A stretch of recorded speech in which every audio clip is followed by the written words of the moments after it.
Don't you love the sound of... Yeah, it's 5 o'clock somewhere.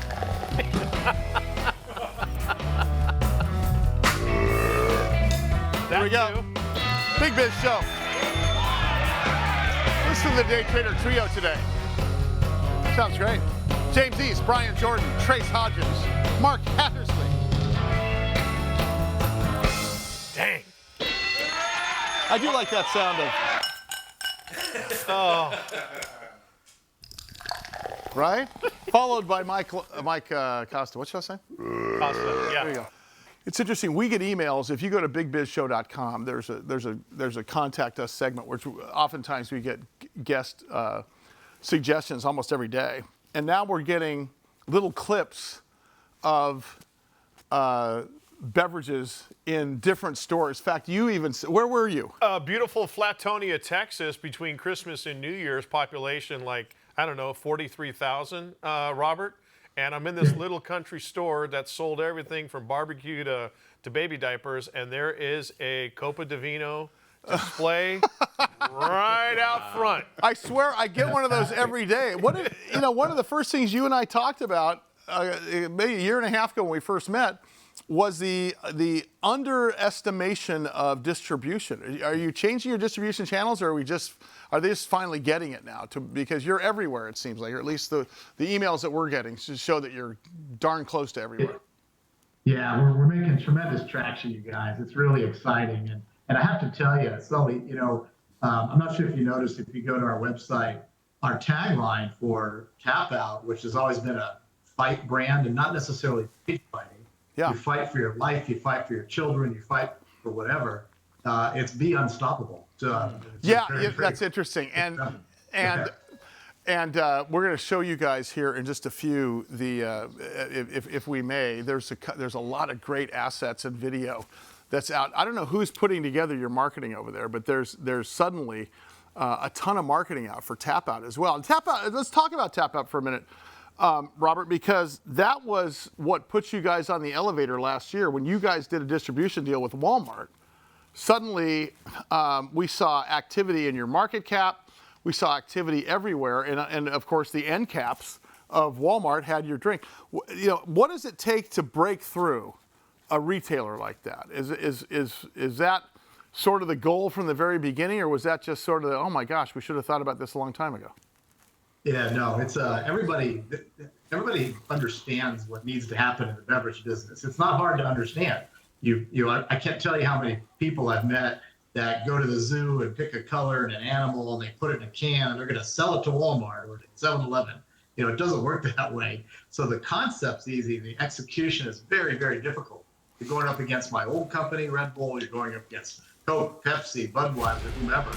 So the idea is simple, but the execution is very difficult. So that's when we bet. Yeah, it just takes time. It takes time. So you're starting to see the efforts of the fruit from all those efforts. What's interesting here, Robert, is that you're going back to Copa Divino. That was your first acquisition.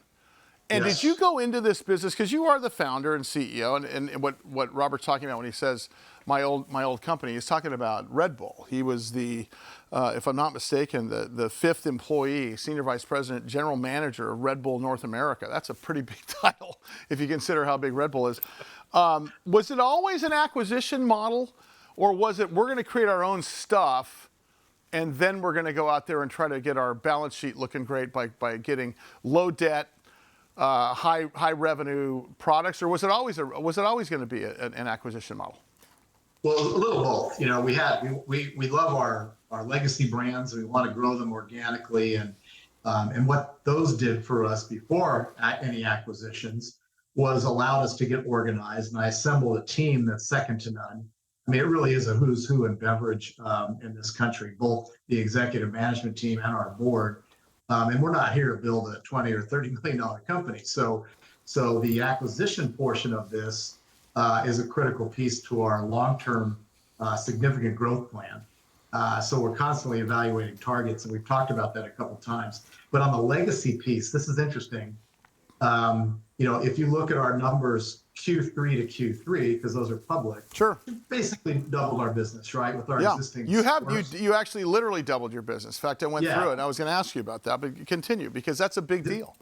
It is a big deal. And now, but think about, we've announced since basically, Q4 of last year, we've announced AM, PM out where you guys are on the West, Circle K, total West Coast for Copa di Vino. We've announced, we've got a Target authorization now nationally. You know about Walmart. We just announced Publix, and we're loading Publix as of last week. We've got Winn-Dixie, we have ShopRite. All of this is since our Q3 to Q3 growth. If you add up in 7-Eleven also for Popoloco, if you add up all those store doors, that's approximately 19, 20,000 stores that we didn't have during that Q3 to Q3 period. So assuming that business continues to double, now we've got another 19 plus thousand stores in front of our runway, as extra runway in front of us right now. So we're very excited about 2023. So it's both. That's legacy brand growth, but we're also evaluating targets for acquisition. Can't talk in detail, as you know, but there are a few on the whiteboard right now. Robert, on any given day, how many small beverage people are sending you either, an email or, their products saying, hey, what about me? What about, like Mike Costa's Jailhouse Hooch, how often? Mike Costa's Pruno. Yeah, pretty much. How often does it happen every day? Yeah. It's a really, really important, interesting question. And I get at least one a day. Our president, Bill Meisner, gets one or two a day. Our CFO, Ron Wall, gets one or two a day. And it's exactly what I talked about. People might have a great idea, but they have no idea how to get it to shelf. And that's the trick in this business. And that's the thing we're best at. Yeah. We're very, very proud of it. It's easy to understand. It's not like a medical device that maybe you understand, maybe you don't. I mean, it's simple. I've got to put something in a package and I want somebody to drink it. That's the concept. So yeah, we get a lot of those. Quick side to that. When I was with Republic National, which is I think they're the second largest distributor in the country, right behind Southern Glaciers, I kept that job.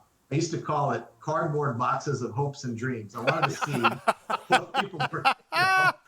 Yeah. And I mean, once in a while, there's a diamond in the rough in there, but a lot of times, because Robert, it's in somebody's cardboard box of hope and dreams. There's a Red Bull can or there's a Copa di Vino can. Right. No, honestly, Right. Somebody else's company. Speaking of Copa di Vino, wasn't that a Shark Tank thing? Didn't I see that on Shark Tank? Yeah, absolutely. A guy named James Martin was the founder. He works for us now. Did you go out there because you saw it on Shark Tank? No. We went out there because we saw the writing on the wall with the single serve quality wine consumer proposition. Yeah. There were always been the little 4-packs with the little 187 glass bottles in them. Yeah, right. And Sure. yeah, some are okay, some aren't. But James is a hell of a winemaker. This is Columbia Valley wine, and he was really the innovator here. So if you go to you guys in Southern Cal, go to Ralph's, find an end cap. And it's all single serve, bottled canned wine. It's all good wine. So he was the leader of that. That's the reason we went after him. All right, man. Listen, Robert Nistico, founder, CEO, Splash Beverage Group. By the way, SBEV is their stock symbol. Robert, got to get you back in San Diego. Get you in front of the crowd there, buddy. Next month. All right, you'll be here. Check out this video.